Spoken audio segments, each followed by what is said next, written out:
CPI Maoist పార్టీకి చెందినటువంటి అత్యంత కీలకమైనటువంటి పుల్లూరి ప్రసాదరావు ఎలియాస్ శంకరన్న, ఎలియాస్ సోమన్న, ఎలియాస్ చంద్రన్న, ఆయనతో పాటుగా బండి Prakash alias Prabhat Telangana state committee member, వీరిద్దరు కూడా అజ్ఞాతం వీడి జ్ఞాతంలోకి వచ్చారు. వీరు తెలంగాణ ప్రభుత్వం పిలుపు విని గౌరవ ముఖ్యమంత్రి శ్రీ రేవంత్ రెడ్డి గారి పిలుపు మేరకు అజ్ఞాతం నుంచి బయటికి వచ్చి జనజీవన వాహినిలో కలవాలని చెప్పి నిర్ణయించుకున్నారు. మొదటగా పుల్లూరి ప్రసాదరావు ఇతను పెద్దపల్లి జిల్లా, ప్రస్తుతం పెద్దపల్లి జిల్లా జూలపల్లి మండలం వడ్కాపూర్ గ్రామం, 64 years ఆఫ్ ఏజ్, 17 ఏళ్ల పాటు సెంట్రల్ కమిటీ మెంబర్గా ఉండి ఈరోజు బయటకు వచ్చిండ్రు.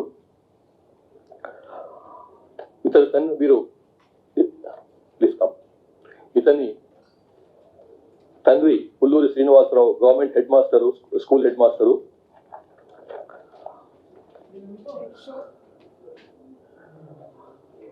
వడ్కాపూర్ విలేజ్ లో 10th క్లాస్ పూర్తి చేసుకున్న తర్వాత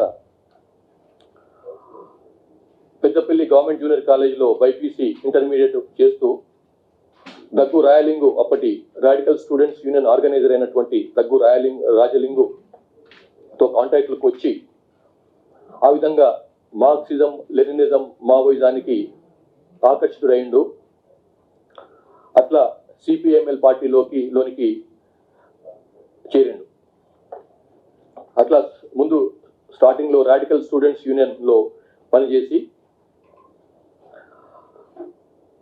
చేస్తూ 1980లో Mallojula Koteswararao alias MK alias Kishanji ఆయనతో పాటుగా ఆయనకు కోరియర్గా పనిచేసిండు. అప్పుడు మల్లోజుల కోటేశ్వరరావు కరీంనగర్ జిల్లా కమిటీ సెక్రటరీగా పనిచేసిండు సిపిఎంఎల్ పిడబ్ల్యూ పార్టీకి. 1980 నుంచి పార్టీకి ఒక నమ్మకమైనటువంటి కొరియర్గా పనిచేస్తూ వచ్చిండు ప్రసాదరావు. 1980లో దండకారణ్య ప్రాంతంలో మల్లాది రాజిరెడ్డి నాయకత్వంలో పనిచేస్తున్నటువంటి సాయుధ దళంలో చేరి చేరిన టైం తర్వాత కొన్నాళ్లకు అదే సంవత్సరంలో 1980లో భూపాలపట్నం పోలీసులు అరెస్ట్ చేసినారు, బిజాపూర్ జిల్లా. తర్వాత జగదల్పూర్లో కొన్నాళ్ళు గడిపిండు. జైలు నుంచి విడుదలైన తర్వాత మళ్ళీ 1981లో సిపిఎంఎల్ పిడబ్ల్యూ అప్పటి పార్టీ దాంతో కాంటాక్ట్ మళ్ళా ఏర్పాటు చేసుకొని ఆస్వాబాద్ దళం అప్పుడు ఉండేది, గజ్జల గంగారాం అన్న పేరు ఆయన దానికి కమాండర్ గా ఉండేవాడు. ఆ దళంలో చేరిండు.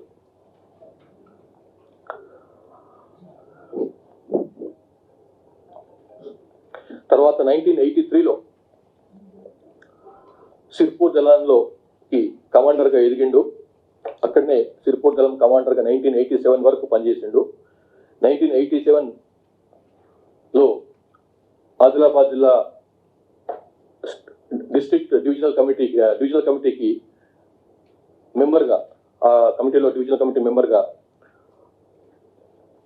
పదోన్నతి పొందిండు అనమాట. అట్లా 1982 వరకు డివిజనల్ కమిటీ మెంబర్గా ఉండి 1992లో సెక్రటరీ అండ్ ఆదిలాబాద్ జిల్లా డివిజనల్ కమిటీకి సెక్రటరీగా నియమించబడిండు. 95లో సెప్టెంబర్లో north Telangana special zonal committee అని ఒక సపరేట్ కమిటీని, స్టేట్ కమిటీని ఏర్పాటు చేసింది పీపుల్స్ వార్.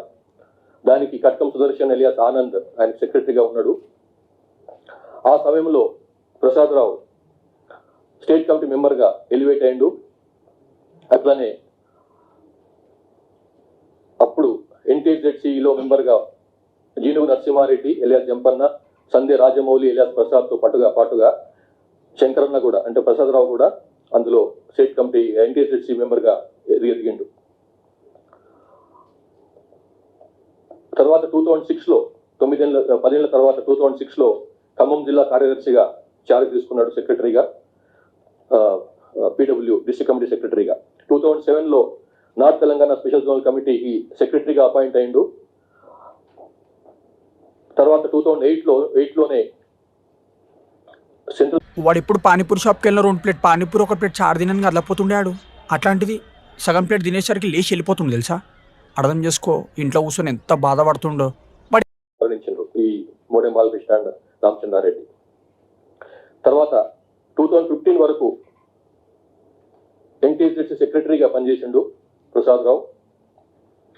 తర్వాత 2015లో దానికి పేరు మార్చి తెలంగాణ స్టేట్ కమిటీగా పేరు మారింది.